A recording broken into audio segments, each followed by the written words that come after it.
Hey student, this is Pooja Bhosle here. So in today's lecture we are going to study the barriers of performance appraisal. In the last lecture we have completed the objectives of performance appraisal. With that we have also studied the benefits of performance appraisal. Now you are completely clear about the objective, the main motto of this process and the importance or the benefits of performing this type of process in our organization, right? So let's see what are the problems we face in our organization when we are doing this type of performance appraisal in our organization. Okay, so let's start. First one is a rating biases. Okay, see कुठल्याही business ऑर्गनायझेशनमध्ये rating biases हा problem असू शकतो. It means that की माझ्या फेवरमधले किंवा मला माहिती असलेल्या लोकांसाठी मी वेगळ्या पद्धतीचं रेटिंग करते असं पॉसिबल आहे. म्हणजे रेटिंग बायसेस किंवा पार्शालिटी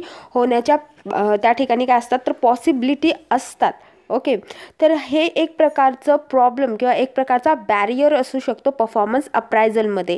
पहा की जर मी एम्प्लॉयर असेल, पॉसिबिलिटी असते फक्त. ओके, काय तर मी त्या ठिकाणी एम्प्लॉयर आहे, मी त्या ठिकाणी HR मॅनेजर आहे आणि माझ्या नोनमधला एखादा पर्सन किंवा माझ्या नोनमधले व्यक्ती त्या ठिकाणी काम करत असतील तर अशी पॉसिबिलिटी आहे की मी त्या ठिकाणी रेटिंग बायसेस करू शकते. येते लक्षात. तर यामुळे सुद्धा काय आहे तर त्या ठिकाणी प्रॉब्लेम क्रिएट होतो परफॉर्मन्स अप्रायझल प्रोसेसमध्ये. Okay, now see the next one, that is failure of the superiors in conducting performance appraisal and post performance appraisal interviews.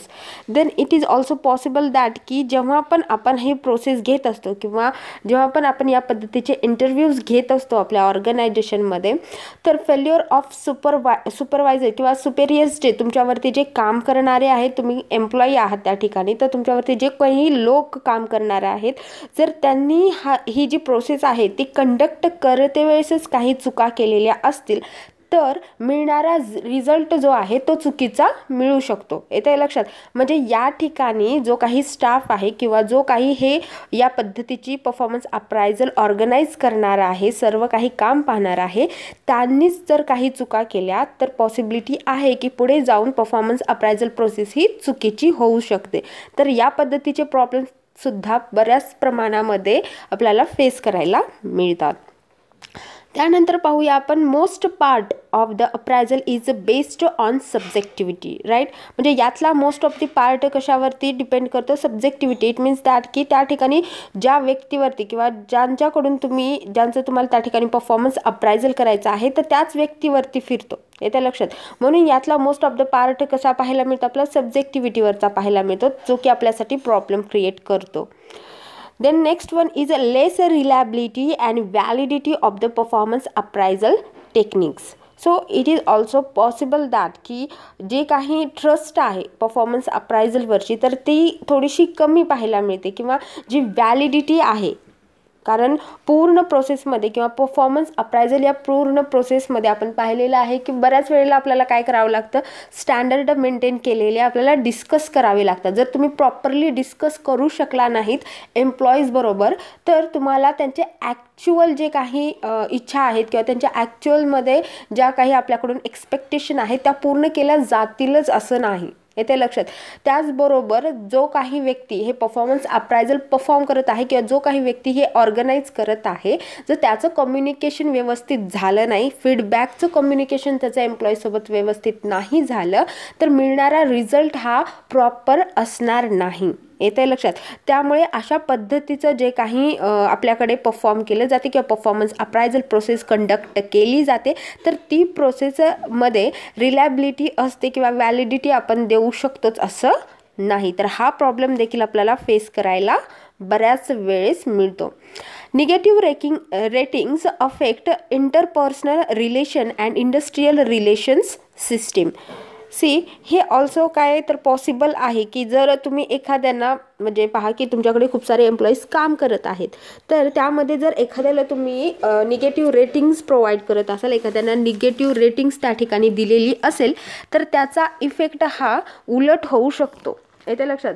जर माझ्यासोबतच्या व्यक्तींना चांगली रेटिंग्स दिलेली असेल आणि मला चांगली रेटिंग्स मिळालेली नसेल तर त्यामध्ये काय होतं तर माझ्या सोबत काम करणाऱ्या व्यक्तींसोबतचं रिलेशन खराब होण्याची पॉसिबिलिटी आहे. त्याचबरोबर इंडस्ट्रियल रिलेशन्स सिस्टीम किंवा जे काही आपल्याकडे कल्चर आहे त्या कल्चरमध्ये सुद्धा प्रॉब्लेम येण्याची पॉसिबिलिटी असते.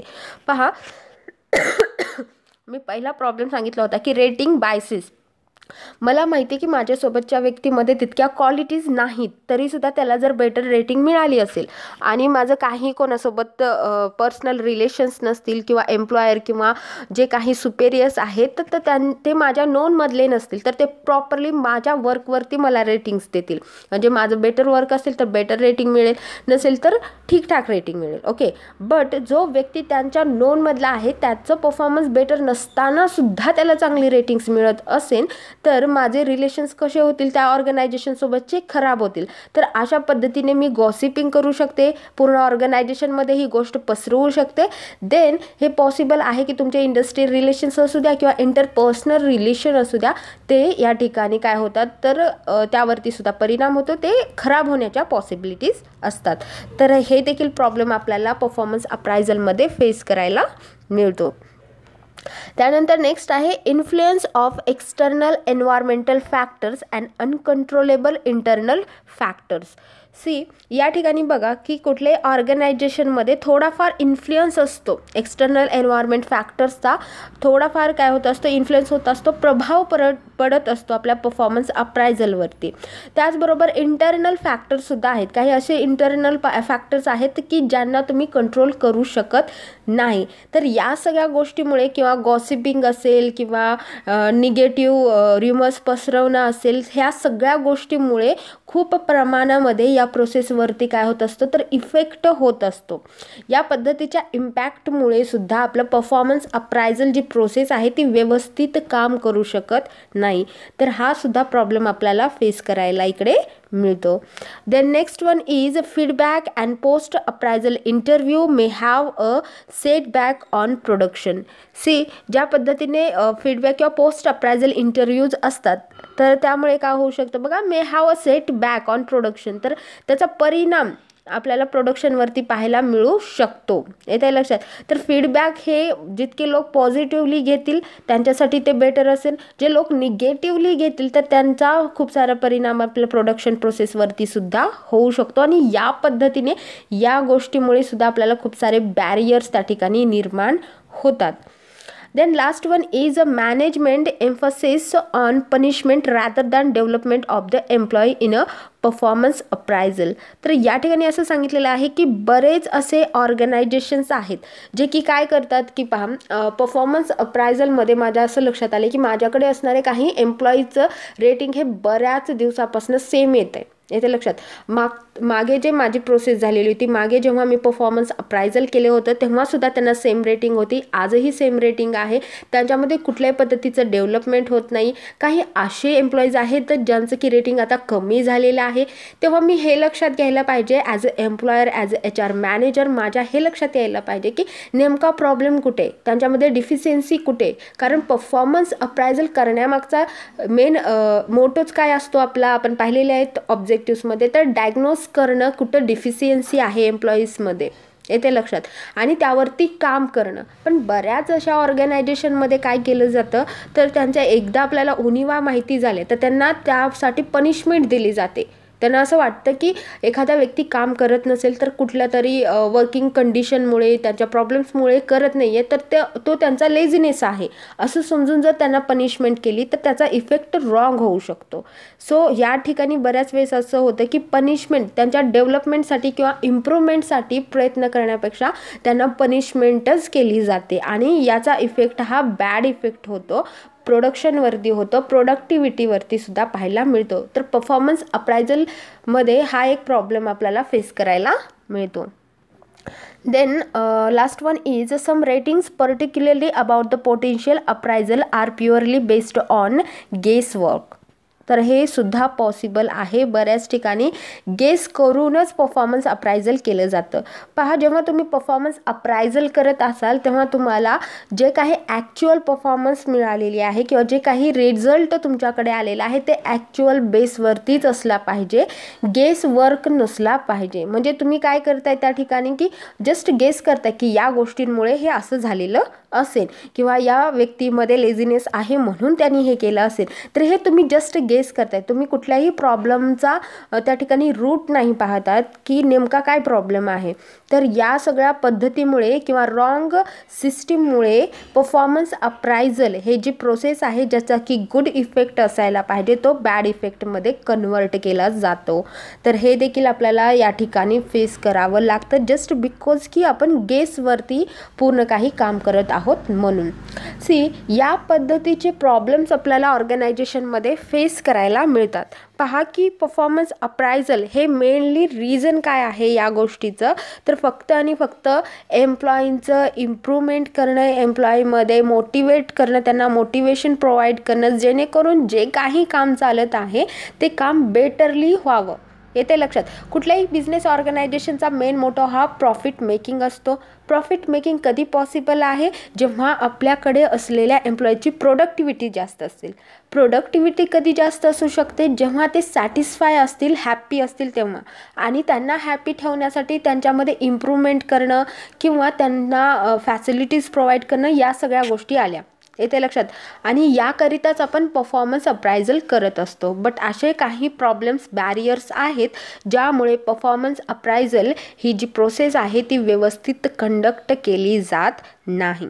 येते लक्षात. त्यासाठी आपल्याला काही गोष्टी किंवा काही प्रमाणामध्ये चांगल्या गोष्टी त्या ठिकाणी यूज करणं गरजेचं आहे ज्यामुळे आपलं परफॉर्मन्स अप्रायझल बेटर होईल. फॉर एक्झाम्पल की रेटिंग्स बायसेस होणार नाहीत याची काळजी घेतली पाहिजे किंवा जो काही सुपेरियर आहे किंवा जो व्यक्ती या पद्धतीची प्रोसेस कंडक्ट करतो आहे तो तितका फुल्ली स्किल्ड असला पाहिजे, एक्सपिरियन्स्ड असला पाहिजे. त्याचबरोबर सब्जेक्टिव्हिटीवरती फोकस न करता थोडं ऑब्जेक्टिव्हिटीवरती सुद्धा फोकस करणं गरजेचं आहे. त्याबरोबर अशा पद्धतीचं परफॉर्मन्स अप्रायझल केलं पाहिजे किंवा अशा पद्धतीच्या टेक्निक्स यूज केल्या पाहिजेत जेणेकरून त्यावरती आपली रिलायबिलिटी किंवा व्हॅलिडिटी आपण त्यांना प्रोव्हाइड करू शकू, है ना. जेणेकरून की जे काही आपल्याकडे टेक्निक असतील त्या इतक्या प्रॉपर असल्या पाहिजेत की जी इन्फॉर्मेशन आपल्याला मिळत आहे ती प्रॉपरच मिळाली पाहिजे. त्यानंतर निगेटिव्ह रेटिंग्स जी प्रोव्हाइड केली जाते तर ती कम्युनिकेट करताना थोडी पॉझिटिव्हली केली पाहिजे. जर तुम्ही निगेटिव्ह रेटिंग्स प्रोव्हाइड करत असताना त्यांना डिमोनिश करण्याचा प्रयत्न करत असाल, त्यांचं जे त्यांना मोटिवेट करण्याऐवजी त्यांना डिमोटिवेट करण्याचा प्रयत्न करत असाल, देन हे पॉसिबल नाही आहे की ते तिथे चांगल्या पद्धतीने वर्क करू शकतील, है ना. त्यानंतर आपल्याला बऱ्याच ठिकाणी जे काही कंट्रोलेबल इंटरनल फॅक्टर्स आहेत तर अशा फॅक्टर्सकडे जास्त फोकस द्यावं लागेल जेणेकरून असे फॅक्टर्स आपल्या परफॉर्मन्स अप्रायझलवरती इफेक्ट करणार नाहीत. बिकॉज ते अनकंट्रोलेबल आहेत, आपण कंट्रोल नाही करू शकत त्यांना, बट त्यांचा इफेक्ट मात्र आपण नक्कीच कमी करू शकतो. तर त्यांचा इफेक्ट कमी करण्याचा प्रयत्न आपण केला पाहिजे.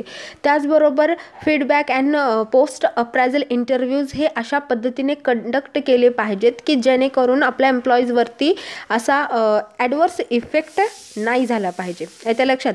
त्यामुळे काय होईल तर आपले जे मेन मोटो आहे या पद्धतीची प्रोसेस घेण्यामागचा, ही पद्धत आपल्याकडे कंडक्ट करण्यामागचा, तो कंप्लीट होईल. ओके. सो नेक्स्ट लेक्चरमध्ये आपण पाहणार आहोत मेथड्स ऑफ परफॉर्मन्स अप्रायझल. तर मेथड्स मॉडर्न अँड ट्रॅडिशनल आहेत. हा थोडा मोठा टॉपिक आहे म्हणून आपण तो लास्टली कंप्लीट करणार आहोत.